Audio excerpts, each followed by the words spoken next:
Good morning and welcome to the channel on the 21st day of April 2026. With nothing happening at the moment, I've been asking myself what will happen if there is no agreement when the ceasefire ends, which is tomorrow.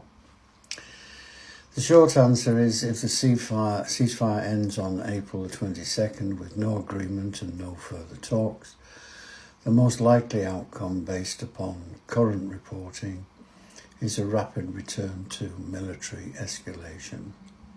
So let's have a look what that will mean.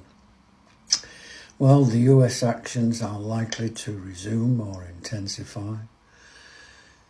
The US has already maintained its naval blockade even during the ceasefire talks, which Iran called a violation of the truce's spirit. Makes me laugh a little bit because they blocked the Strait of Hormuz.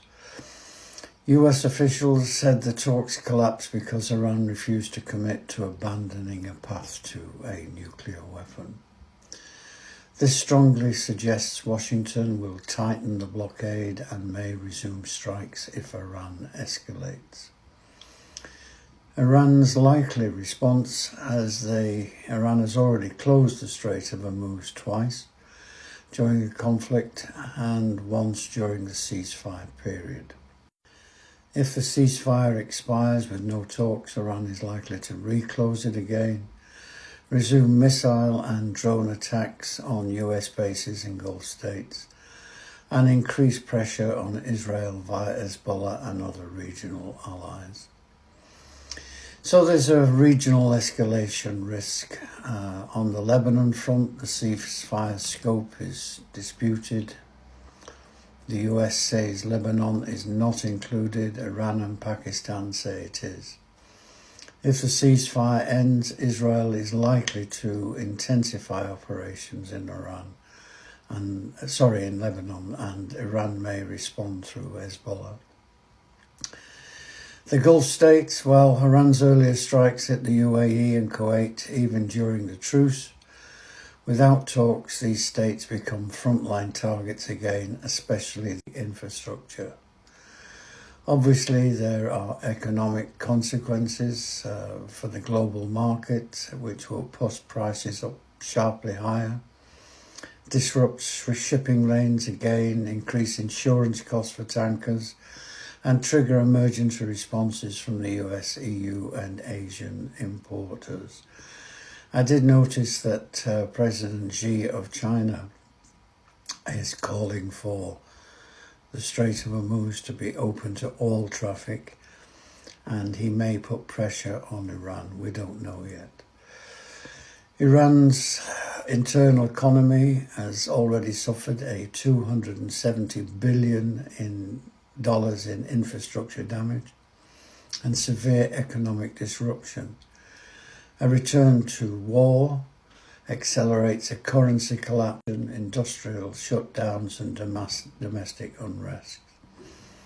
I saw this morning that even getting simple medicines which are needed like insulin is almost impossible and extremely expensive if you can find it. The diplomatic consequences, talks are not scheduled. Both blame each other and show no signs of compromise. Pakistan's role are continuing to urge both sides to maintain the ceasefire, but has limited leverage, and we will see what happens. I'm told that J.D. Vance is on his way to Pakistan, and maybe there's a lot of bluster coming out of both sides and they will eventually talk. I hope so. The three most plausible scenarios based upon current reporting are Scenario A, a rapid return to war, which is most likely. Scenario B is a Cold War standoff without full-scale strikes, but the blockade continues. Iran retaliates using cyber, proxies, shipping harassment, etc. No formal talks, but no major strikes.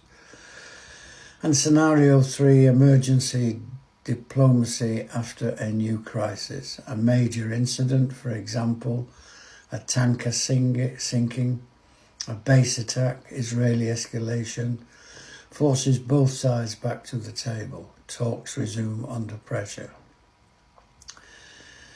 The bottom line for all this is that if the ceasefire ends with no agreement and no talks, and that's looking likely, but I hope at its last minute it won't happen, the conflict almost certainly re-escalates, beginning with the US blockade and Iranian retaliation.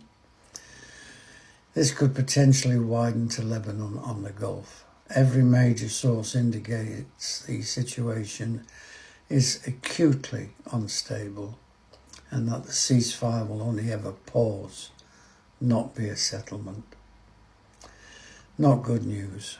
Let's hope it gets better. Let's hope the calmer heads prevail.